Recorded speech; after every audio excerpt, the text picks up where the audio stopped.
let's begin by having the panelists introduce themselves, and I'm going to have you just go down the line, and I'd like you each to share your name, what year you are in school, what your major is, and if you started at Nevada State as a freshman or if you were a transfer student. So, Michaela, you want to go first? My name is Michaela Nichols. I'm a junior here, and I'm majoring in speech pathology. I actually transferred from CSN over this summer. Hi, my name is Mary, and I am a nursing student. I'm in my third semester, and I transferred here from Cal State University. Hi, my name is Juliana. I am a senior/junior standing. My major is speech pathology, and I'm a transfer student, and I transferred from UNR about the spring semester of last year. My name is Christina Barron, and I am a psychology major and minor of deaf studies. I did start here as a freshman. Good afternoon, everybody. My name is Marco Lopez. I'm a speech pathology major. I just switched it. I'm a sophomore here at Nevada State College. My name is Nicole Pinal. I am a junior in the education program with a concentration in special education, and I transferred with my associates from CSN last spring semester. I'm Chris. I'm a junior, transferred from CSN, and business major. Hi, I'm Ruth Alejandra. I am a psychology major, minor in counseling. I transferred from South University in Georgia, and I am a junior. Awesome. So some of our questions I'm going to ask all of the panelists to answer, and other questions I'm just going to have 2 or 3 of you answer. So this question is just for 2 or 3 people. So whoever wants to answer, maybe raise your hand, and then you can pass them the microphone. So the question is, are you in the same major now that you started out in as a freshman? And if you changed your major, describe for us that process. Like, what was that like for you? How did you decide to change your major? What were the factors that you considered in changing your major? And then how did you know what major to change to? Well, I was pre-nursing, but I wanted to do something different, because us Asian are seen to be as nurses or doctors or anything like that. But I wanted something else to prove to my family or my younger siblings that there's other options out there besides nursing or anything like that. I'm not trying to say that nursing is bad, but I wanted to do something to prove that besides nursing, there's other options out there, like speech pathology. The process was good. I talked to a lot of advisors about it, talked to a lot of people, actually talked to a former speech pathologist, and she said it's a good occupation and everything like that. And yeah, a lot of people were supportive about it. Of course, some people were kind of up and down about it, but it depends on you. Like, it's your future, it's your path, so you have to choose what you want to do with the rest of your life. Anybody else? Ruth. I started out as a criminal justice major. I decided to take my generals first and took my first psychology class, fell in love, switched over to psychology. Before I did that, I talked to my dad, I talked to my cousins, family, everybody, like, is this even a possibility for me? Because I was going from a 2-year associate's degree to a bachelor's degree, which is 4 years, and I just didn't have the confidence in myself to do that. Everybody told me I was crazy to go ahead and do it. I talked to my advising counselor, made the switch, and I haven't been happier since then. If you feel something in your heart, you find a subject that you love, pursue it. No matter what it is, pursue it, because it's going to make you happier, and you're going to be happier going through your classes in the right field. I started off as a general education, like general studies at CSN, because I had no idea what I was going to do. So I just started off with that simple step, and then after that I had to pick a major, and I picked firefighting at CSN. So it was a science. And then when I transferred here, I didn't know what else to relate that to. So I talked to my academic advisor, which was Johnny Dominguez at the time. And he told me business, because that's what I wanted to do. It was either that or psychology. And I kind of like them both, but business was the way I'm going towards. So it's something that fits my personality, and you got to pick your personality as well too. So that's how I did it. Okay, thank you. Can I ask, just by show of hands, how many of you are first-generation college students? Okay. I meant to ask that at the beginning, so thank you. All right, this question is for everybody, so you can go right down the line if you want to. Where do you do your best studying? Definitely on campus, and it has to be quiet. I know some people like listen to music. No, it has to be like completely quiet or I can't focus. Library, definitely library. So I agree, the library as well. It's just there's not so much clutter around everywhere if you're studying in your room because you get distracted easily. And being in the library, it's just kind of no distractions, you're quiet, everything is just there for you to study. Yeah. I also agree my best studying is done on campus, and that is because there is less distractions. My family at home, it's just a very busy environment, so that's very distracting for me, and I personally can get distracted by anything and everything, and so in order to avoid that, I need to be here on campus, isolated, in the quiet. I agree with all of them. On campus, it's very quiet here. I prefer the library. Super quiet, love it there. But if I have to study at home, y'all might laugh, but I study in the bathroom because it's so quiet. Yeah, I'm not gonna lie. I study best at my house. We have a designated office. My husband, my son, and I all have desks where we do our homework, study, whatever. I can't study here because I'm a course assistant here, and then when I'm here, I feel like I always have to do work, and then I'll never get anything done. I can study anywhere on campus, really. It just depends on what I'm trying to learn, but at campus, because I could go anywhere I want in this campus and find a resource. So I like to be on campus all the time. Why break the mold? I like the campus. I just feel, I agree with Chris. I like to be near my resources. I like to, if I have a question, I can find somebody to ask real quick. Sometimes you can find after you can find other students that have been in your classes and say, hey, let's get a study group going. And it's much easier to stay with it focused on campus than it is at home for me. Okay, so Ruth, hang on to that microphone and we'll start with you and just pass it back. What, for you personally, what is your best time of day to study? When are you at your best? Oh, at night. During the morning, I like to do the research. During the night is when my creativity starts to come out and I'm able to actually do the assignments.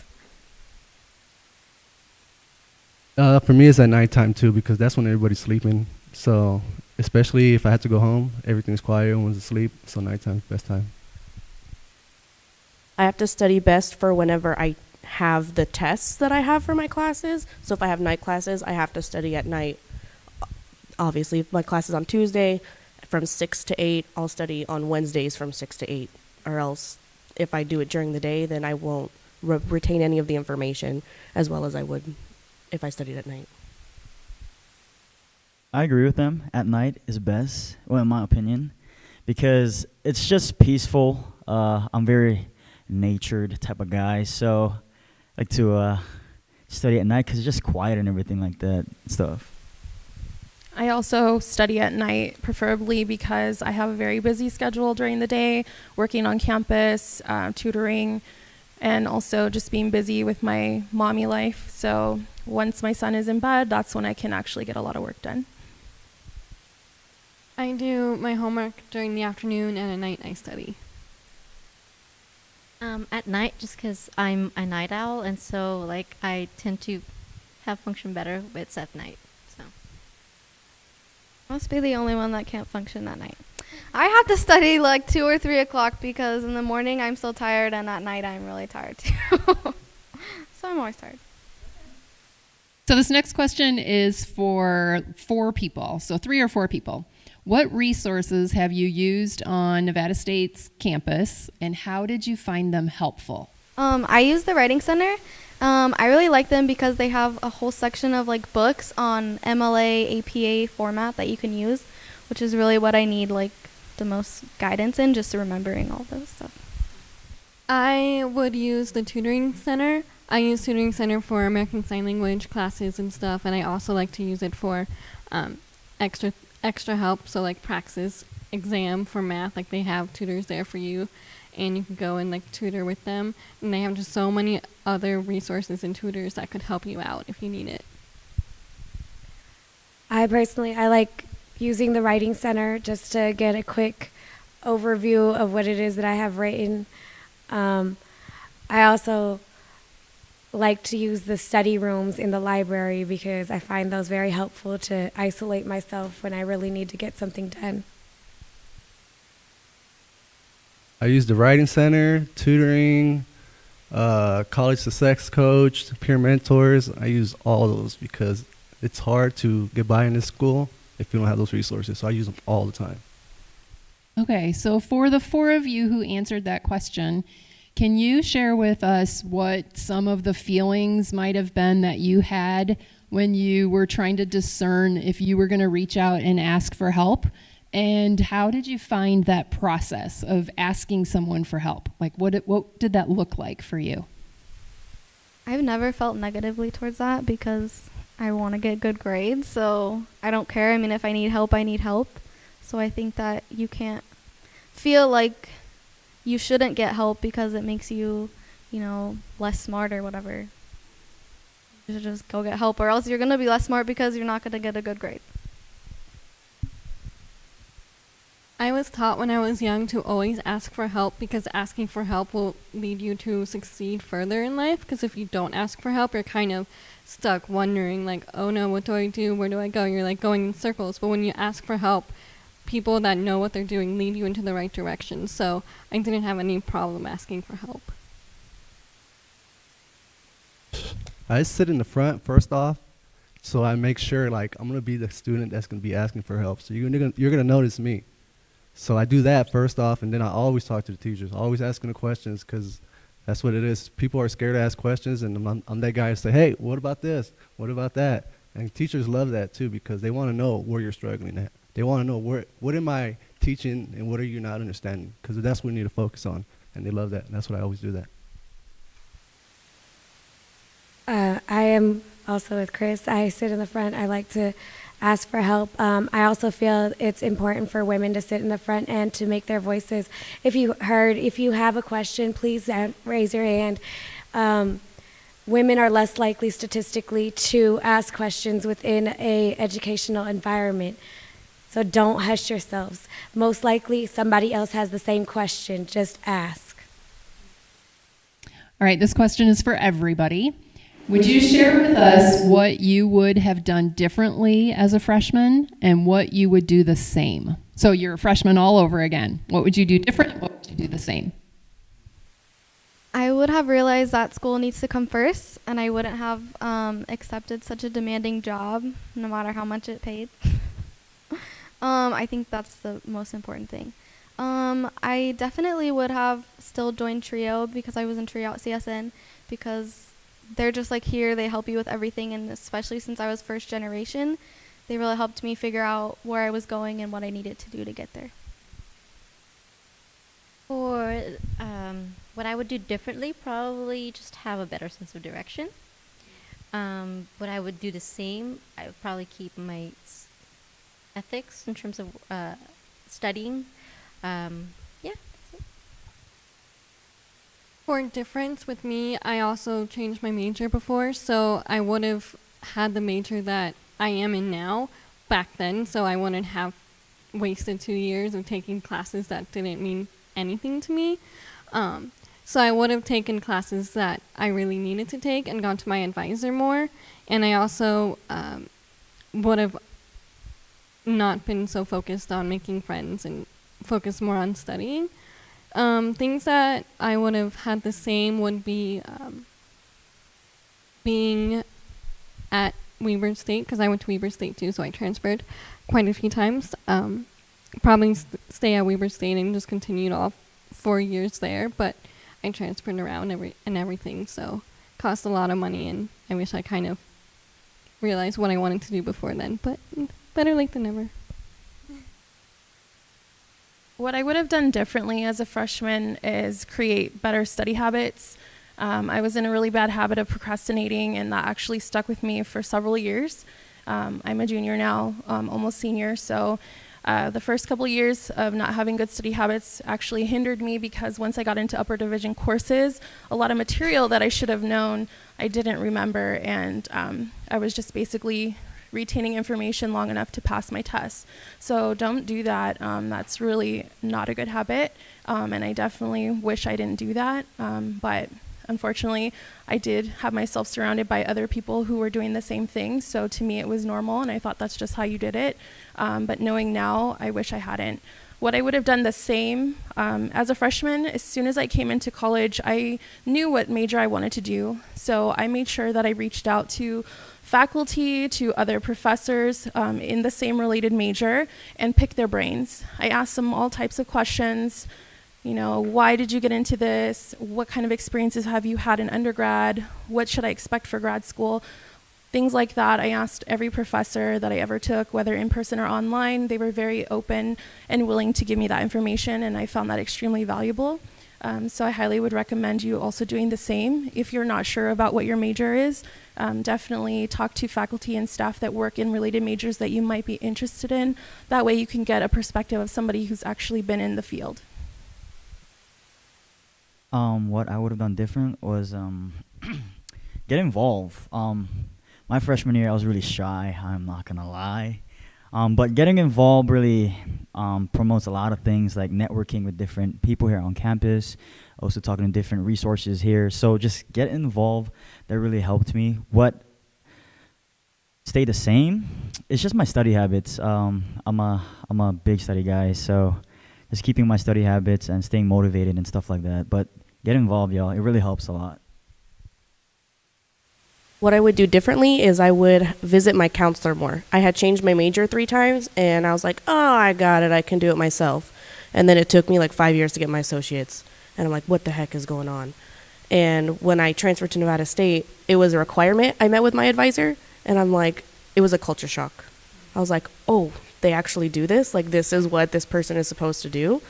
So it probably would have saved me more time if I would have met with my counselor more as a freshman. And what I would do the same is my study habits. My study habits haven't changed, and it's got me this far, so.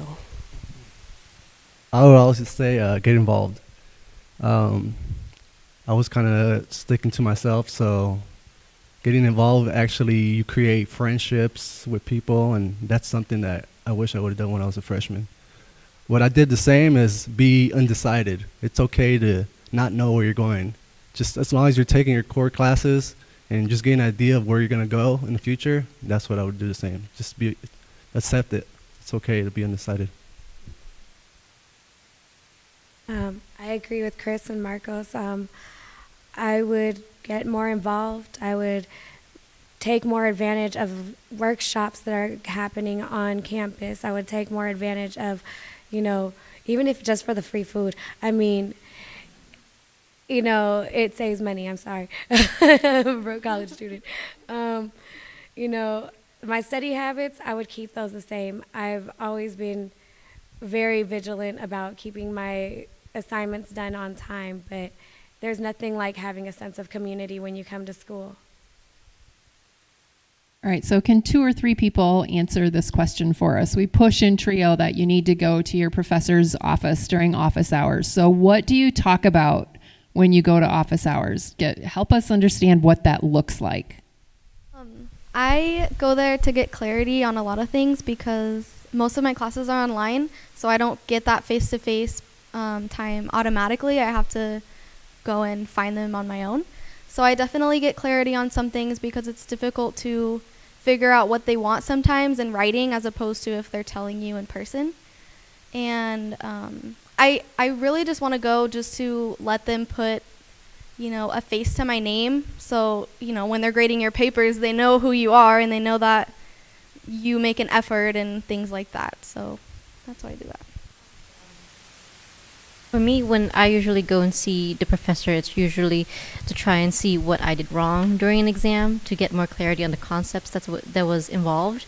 Also to get an idea of what they expect on the next one and how I should maybe adjust my study habits according to that, and maybe a hint or two regarding what will be in the exam that can help. So.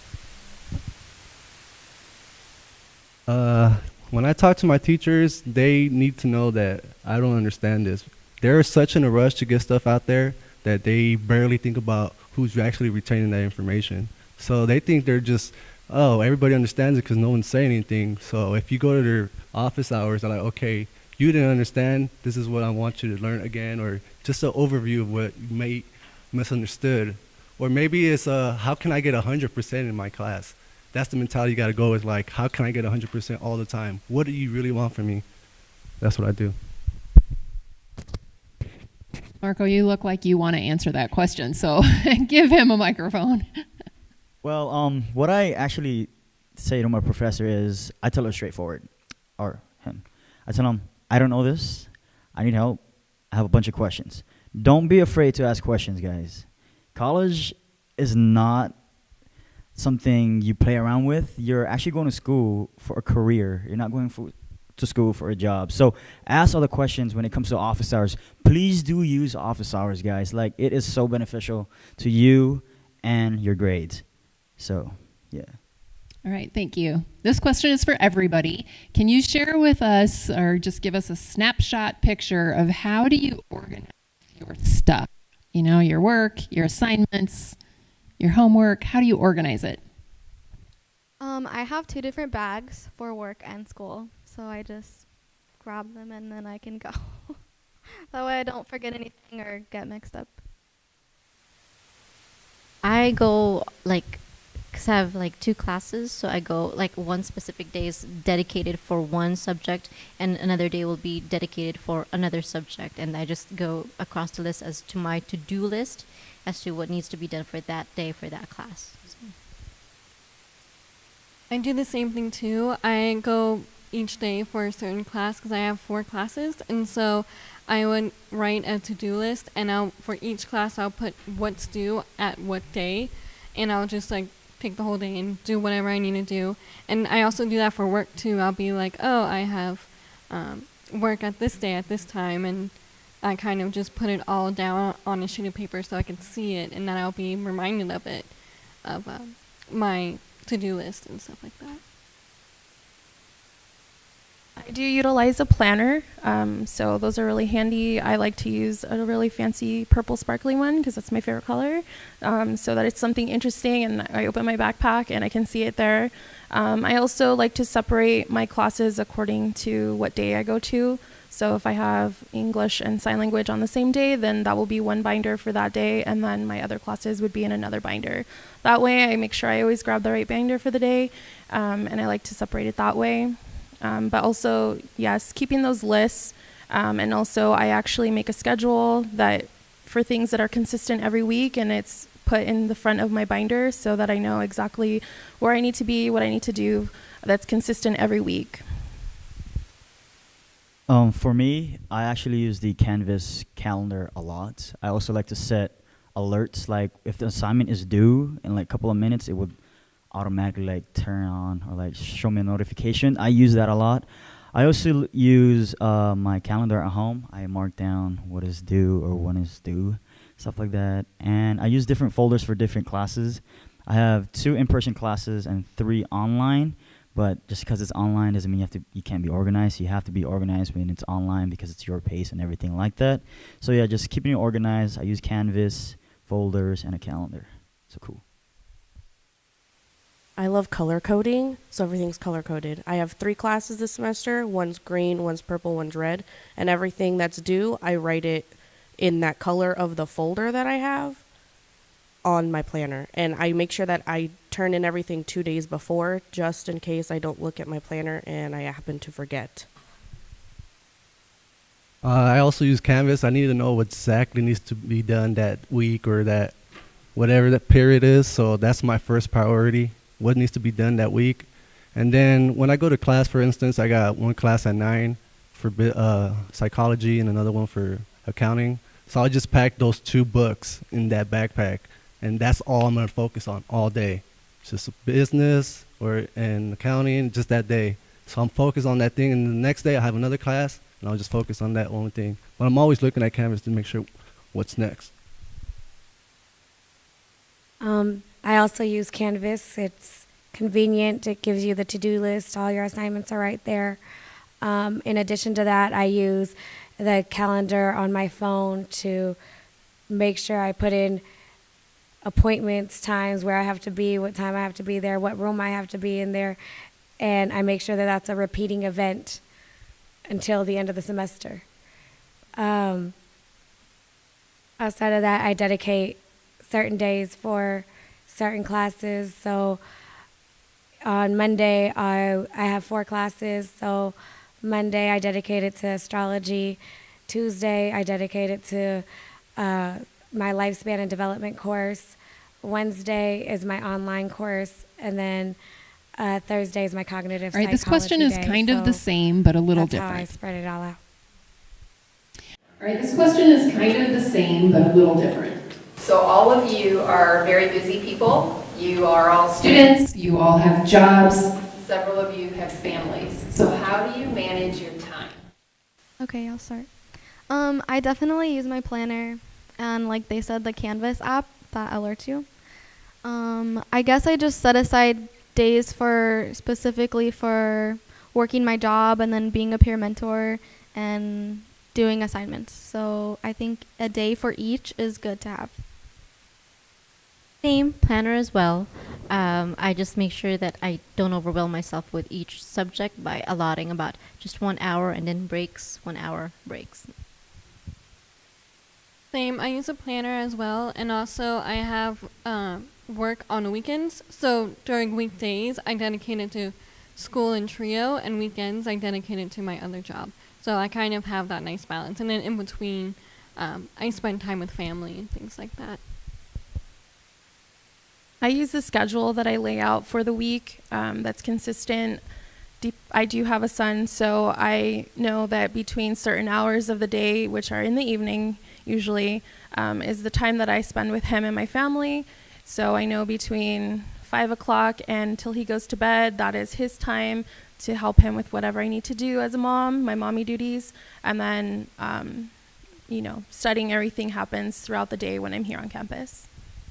So for me, the Canvas app really helps in regards to managing time with family or with friends. When I'm on campus and I'm done studying or like I'm taking a break, I take that break time to actually mingle or play ping pong or actually talk to friends. And also goes with at home. If I do have break time or take an hour break from studying or homework, I actually play with my puppies or talk to my parents and stuff like that. So it's just basically just giving yourself some break, and during the break time, it's kind of like family and friends time. Okay, so this next question is kind of goes along with this as well. Have you ever had to say no to friends or to family because you had something you had to do for your academics? And if you did, how was that? Like, did they understand? Did they not understand?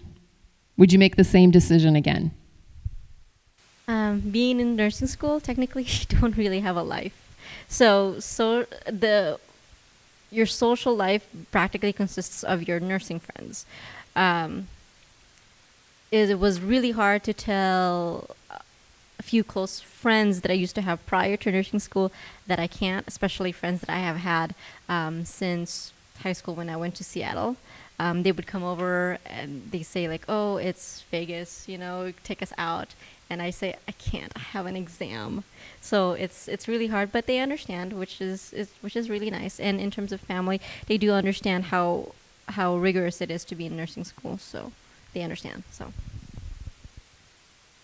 All of my friends are either still in school or have already graduated, so they all understand. The person that I have a problem with not understanding is my mother, because she didn't even go to high school. So oftentimes I'll be like, oh my gosh, Mom, I have to go finish this. Can you watch my son? And she'll be like, oh, you're always doing school. And it's like, well, yeah, you have to spend time studying because you have stuff you got to do. I'm like, you just don't understand, Mom. I'll buy you a pack of cigarettes later. So for me, my family does not understand how much I do, especially on campus. I'm very involved. Some of you might know. But when I get home, they don't understand. Oftentimes, they don't even believe me that I'm always doing events or doing things on campus. They think I'm just making up lies so I can do other things, which I don't know what those would be.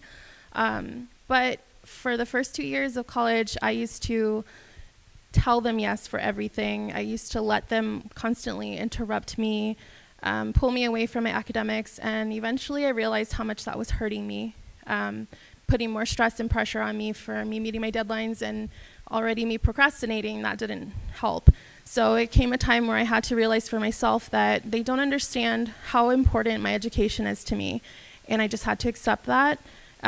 But also just know that, okay, they can be mad at me right now for the moment because I don't entertain whatever it is that they want me to entertain, but I know that my education is valued and it's valuable to me and important. I'm the only one who's gonna support myself in the future and my son, so I had to look out for myself and my future and my son, and that's something, you really have to think about that. It's hard, especially in friendships, like some of them were mentioning. Your friends sometimes don't understand if they haven't been through college themselves, but you're the one going through this experience, and oftentimes you're the only one who understands, aside from maybe some of your peers, and family may not support you. My family didn't support me coming to college, but ultimately I had to decide for myself that this was important to me, and just let them be upset at me, and that was okay because this matters most to me. Christina, that's a great lead-in to this next question. And so I'm going to ask you to keep that microphone. I'm going to ask you to answer this one. For several students, as first-generation students, that is something that we face, is having our parents not understand what it's like to be in college. So could you share with us maybe what that conversation looked like with your parents or with your family? Like, how do you explain to them what it's like to be in school? So could you maybe give us some talking points for advice on how to have that conversation with our family? Well, it's oftentimes not pretty, to be honest, for me anyway, in my situation. There's just so many times I've tried to express to them what exactly I'm trying to get done, how much homework I really have, these tests that are all going to be on the same day that I'm trying to study for. And I mean, that's really hard because even though I tried to explain to them, they often still didn't understand. I mean, they still don't understand. So I just do my best to get it out there, so at least I know, okay, I've tried to talk to them, I try to lay it out there for them, but at the end of the day, they don't follow me around. They have no concept of what school really is because I am first generation, so sometimes you just can't get through to them, and I've come to terms with that. But I mean, a typical conversation would be like, I really need to study right now. I can't, watch this movie with you or what have you. And, most of the time they're just really irritated at me for that. Oh, you never have time. Oh, you're always busy. Oh, you just don't want to do this with me kind of thing. And, I have to know that's not true. I really have to do this. So I don't have really the best answer for that, but you just have to do the best that you can. And just know at the end of the day, they'll get over it when you walk across that stage and get the diploma. Maybe then something will click for them, but even if not, at least you have within yourself that you've accomplished something, and you can be proud. All right. Describe for us your support system at Nevada State. So being that my family is not supportive, definitely my support system is here on campus. That networking is key. You find a lot of other students who might be going through similar situations, students that are in higher levels than you that can tell you, hey, this is what I did, or whatever it is, walk you through that struggle that you might be going through. But definitely my peers, I have made some really great friendships here at NSC that are really special and valuable, and those are the people that I go to when I'm just having the worst day, or I just need somebody to tell me that I'm doing the right thing. even though, at the back of my head, I know I'm doing the right thing, but just somebody else to encourage me, and I do the same for them. Also, support here sometimes is faculty. A lot of times faculty, believe it or not, some of them are first generation, and they experience similar situations. So sometimes I go to certain faculty, and they can give me words of encouragement as well. But definitely my support system is all around campus. For me, definitely faculty has been a really, really good support. Also, being a course assistant, a lot of fellow course assistants were always there to just, say, hey, you can do it even if you're having a hard time.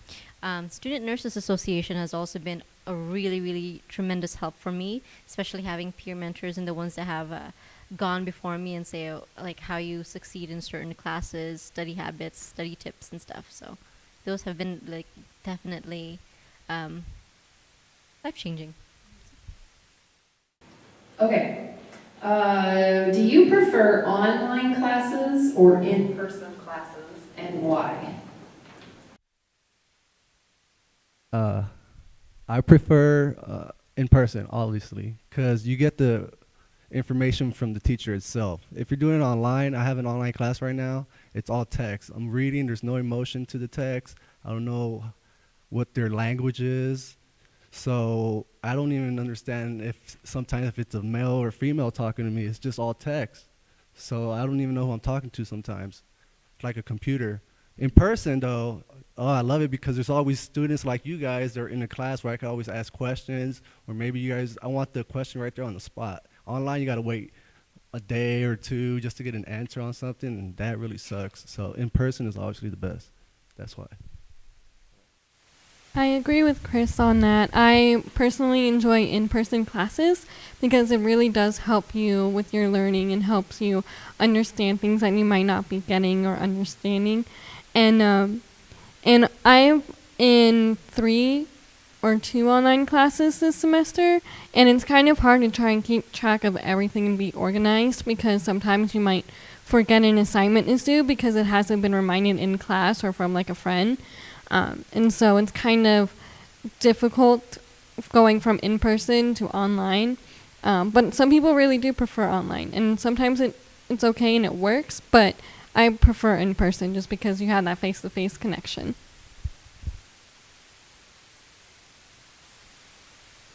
I can answer it. Actually, I wanted to take in-person classes this semester, and nobody offered them.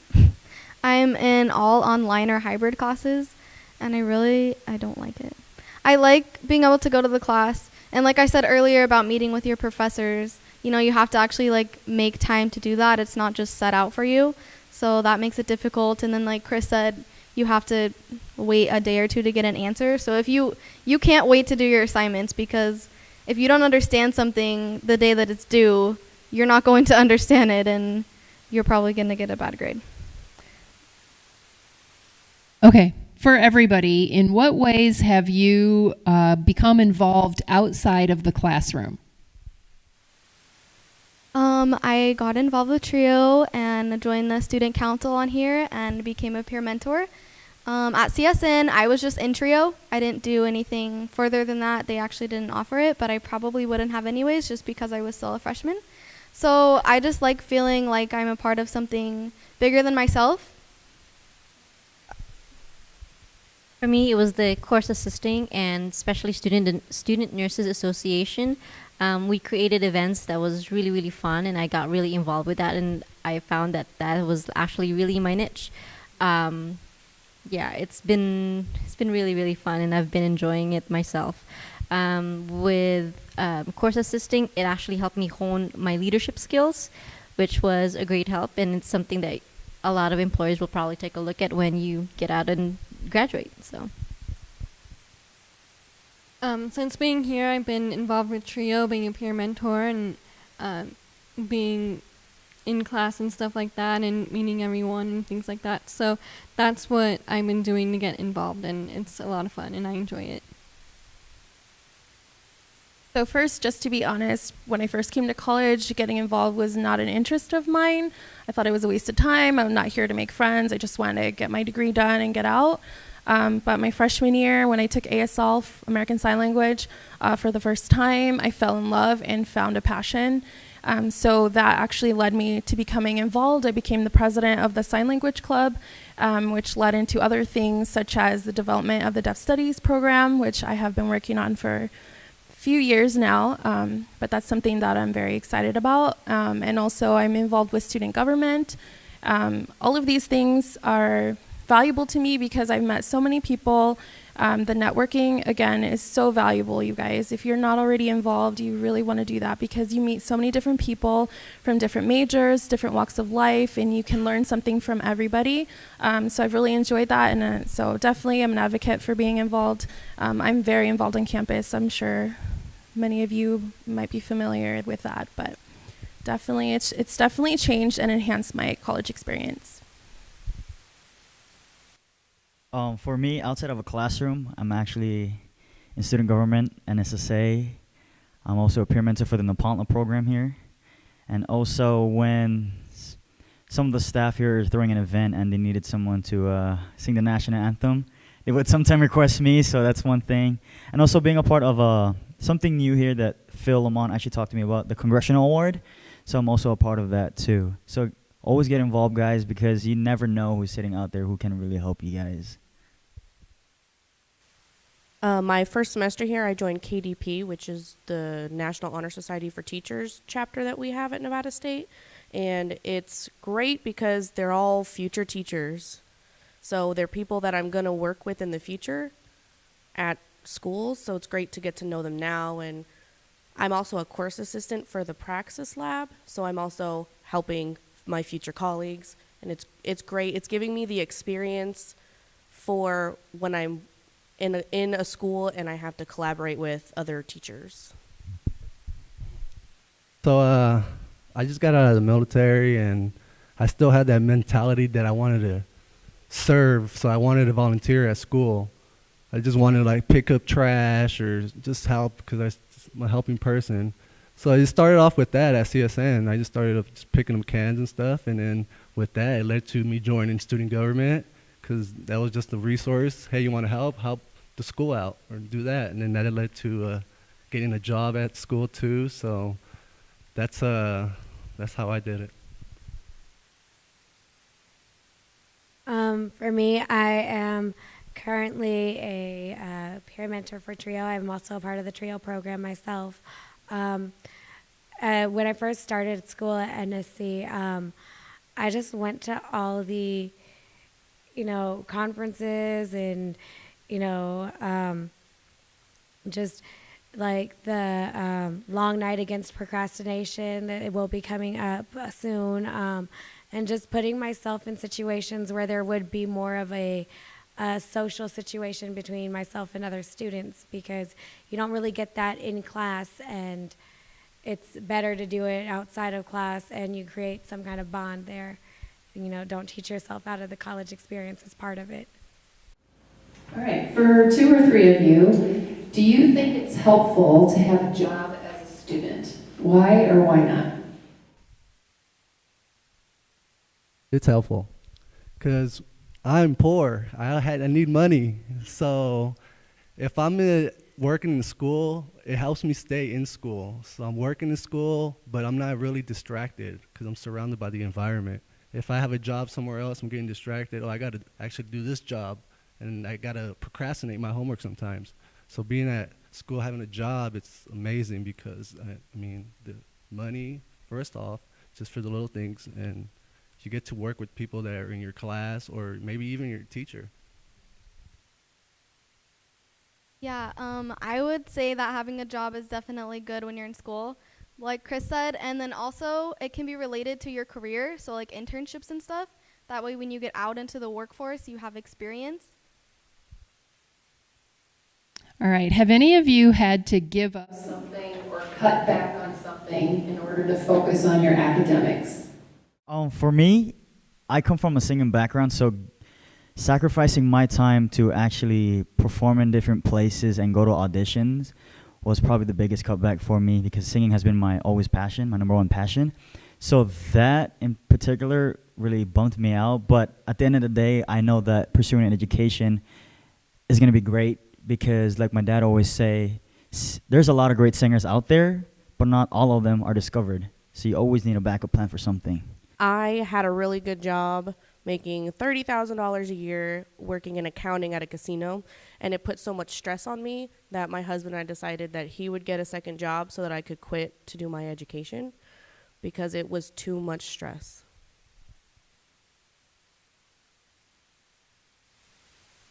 I'm a very big free spirit, so I've lived across the entire United States. Giving that up was very hard for me. Being that down in one area for more than a year, it kind of sucks. But it does create that sense of stability that you need in order to get your education, to get your career done. And, at the end of that, once I can start my career, I can go back to traveling. So 2 or 3 answer this question. What have you found to be true about upper level classes? Do they get more difficult? And what would be some realistic expectations of upper level classes? The further you get into your classes, they get more difficult, but they also get easier because you're used to doing the work by now. So, the coursework is going to be more challenging because you have to get more in depth, and it gives you details because that's what's related to your career. You have to know this stuff, but it's easier just because you're used to doing the work already. So, being that I mentioned that I was a huge procrastinator for my first 2 years here, getting into upper level classes, actually I had the opposite experience that she was mentioning because I had not prepared myself well enough. So when I got into upper level classes, it was actually a real big shock to me because now I'm trying to make up for all this lost time, and it feels like I'm doing double the work than what I had been used to, which in reality I was because I wasn't prepared. So definitely, again, focus on those study habits and actually learning and mastering the material. But definitely you should have an expectation that teachers have a higher standard for you. They sometimes, depending on what courses you're in, they may also expose you to lessons that are more geared towards graduate level information. So definitely, I think it's valuable because they're just trying to prepare students who are actually going to be going into grad school. But it's definitely different from those 100 level courses. So don't cut yourself short and create those study habits so you're ready. I agree with Michaela a lot with this because I have taken quite a few undergraduate courses, and I just like more of a challenge for upper grad courses, and also you're also more involved with your major, so it's more of the stuff that you want to learn, and it's actually exciting because you're like, oh, I finally get to go more in depth with my major and with what I want to do. But it also is challenging to try and keep up with everything and try and understand more in-depth conversations, but at the same time, you're actually getting to your career. It feels like you're going somewhere. We know how important relationships are when we're in college. So can you guys talk a little bit about how long it took you to find meaningful relationships on campus, and how do you cultivate them? For me, I'm an extrovert, so talking to people isn't really difficult. The key to this for me has just been the whole getting involved thing. When you're involved in different clubs or organizations, you tend to be around people who share similar interests. So those are things that you can bond with other people and just have access to more like-minded people. So for me, my first really valuable relationship that I established was through American Sign Language, and it was actually the American Sign Language tutor at the time, and just getting to know her, we clicked right away, and then from there on, I bonded with other people who also obviously loved sign language, but I've also bonded with other people in other organizations. So just getting involved, you tend to meet like-minded people, and that's really a good way to start finding and building those relationships. For me, I'm a very outgoing person, so one of the first days that I was here, I had seen a Society of Psychology club, and a week later, I had seen one of the members that I had seen at the table, just grabbed her, was like, "Hey, you're a psychology person." And she was like, yes. And just kind of got into that club, made that connection, and just, it's really, for me, it was just as simple as making friends, kind of like when you were in kindergarten. Like, hey, we have something in common, let's talk about it. And it's just making that connection in a different field or whatever with anybody, getting involved in a club, getting involved in something where you have a commonality to base your relationship off of. For nursing, it's a little bit easier because like you're thrown into the same cohort throughout the semesters, first, second, third, and fourth, and you get to know everybody's quirks like by the middle of first semester, or towards the end of the first semester, just because you practically have the same goals. You just get to know who's more like you and go from there. All right, this is my last question for the panel, and then we will take the questions from the audience. So this question is, how many hours of sleep do you get on average each night? I need like 8 to 9, maybe more. Yeah, just pass it down the line. I'm okay normally with 6, but if there's a clinical for the following day, I have to get my 8. So Typically 9 to 10, but realistically 6 to 5. And I wish that I had, and I need to have more 8-hour nights on weekdays, because 6 to 5 just does not do well for me during the day next day. So yeah. Being that I'm juggling school, work, and the mommy life, I'm lucky if I get 5. I would like to have at least 7, but 5 is going to work for now. I adapted to 6.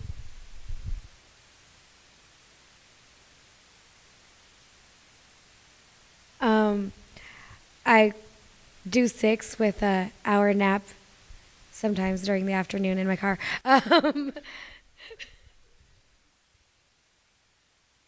Monday through Thursday, I get 6, and then Friday through Sunday, I get 8 to 9.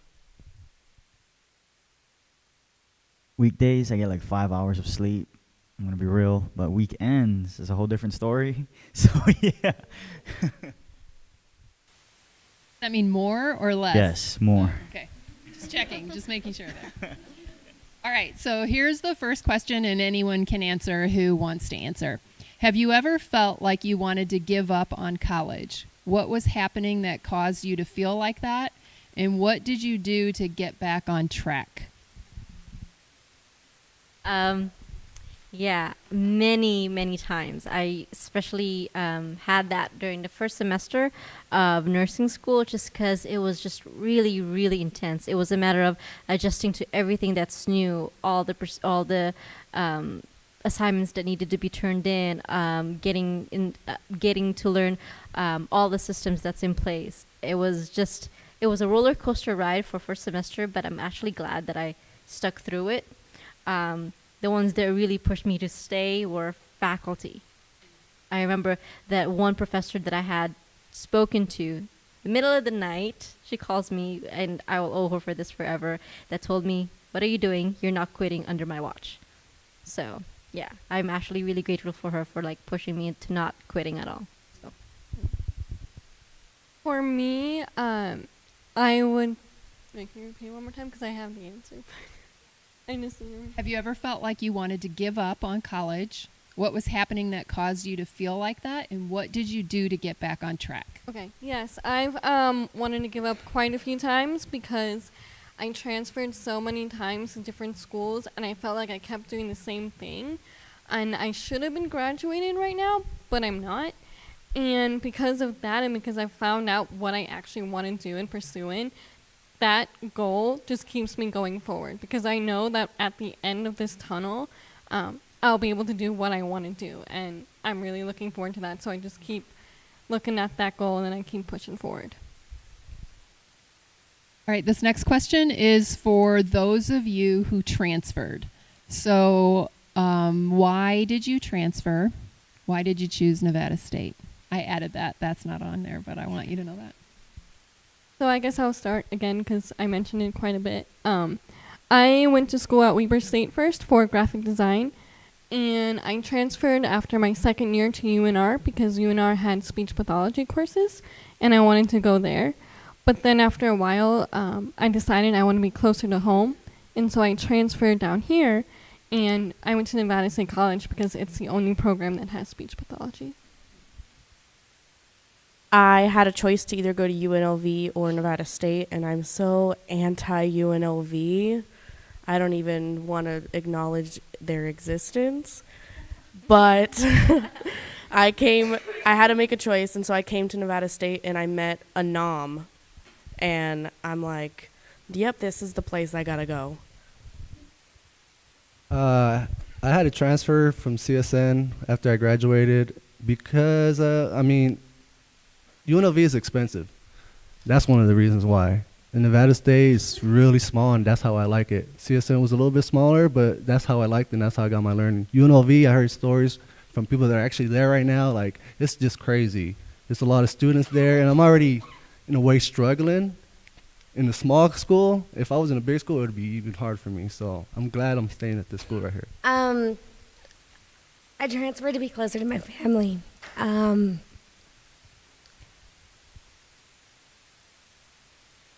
My dad is sick, so I came to Nevada from Georgia to get to know him, and that's how I ended up here. This was the only school that offered a 4-year degree in psychology. I'm sorry, I'm trying not to cough. That offered a 4-year degree in psychology, which is how I made the decision to come here. Despite it being all the way in Henderson, and I live in North Las Vegas. But it's been the best decision I've made because of the community here. I couldn't imagine having a better community in UNLV or CNN. From what I hear, is not the friendliest and not the best environment. So I'm glad I got to come here. I actually transferred from Cal State University. I actually got my first degree there. So my transfer over here was to actually pursue a second degree, which was nursing. For me, it was more of finances. I found that Nevada State was much more affordable, and the faculty was far more approachable, and the classroom sizes were definitely akin to what I was looking for. Okay, next question. Did you find yourself getting lazy during your freshman year? And if you did, what did you do about it? Yes, coming straight out of high school didn't really teach you the best habits. I'm going to be real with that. Some of y'all may can relate. But I pushed myself. You have to really set that mindset in your guys' head that I'm going to graduate. I'm going to do this for me. I may also do this for my family and stuff like that. So you guys got to keep motivating yourself, because at the end of the day, you're here because of you. It actually was the opposite for me. I was a little bit, lazy in the beginning. I wouldn't say lazy. I would just say less interested. And then, you go through things in life and people leave and stuff like that. So that really helped me to focus in on school and not anything else. So it was the reverse for me. Yeah, I definitely got less lazy as the semester progressed. Okay, next question. What effect do your relationships have on your college career?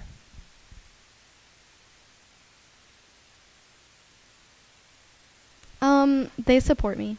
Definitely. They make it easier on me to get through. I don't think I could do it alone. My relationships are definitely, depending on who you ask, some people are all for me being in college. Some people are kind of like, you should be married and have children now because I'm Latina. So fighting a stereotype in my family has definitely been a challenge, but ultimately I feel that it is my life. It is my choice. And in order for me to be happy, I have to make the right choice for myself, and that involves getting my education and being able to have a career and not just a job. In my family, there's only about 3 people that have a college degree, the whole family. And that's from like my cousins. So like my mom, my grandpa, like none of them had degrees or didn't even graduate high school. So me graduating high school was already a big deal. So I'm already setting the standard for graduating high school. Now that I'm in college, they see like, wow, you're carrying the torch. Basically, you're setting the standards for your nephews, your little sisters, your little brothers. And that's what the support I get is amazing, because that's what I make them visualize. Like, we're doing this for the whole family. It's not just for me. You got to be selfish sometimes, but the overall goal is, this is for you guys, really. Because I want to be that one. I want you guys to be proud of me, like, yeah, that's my son.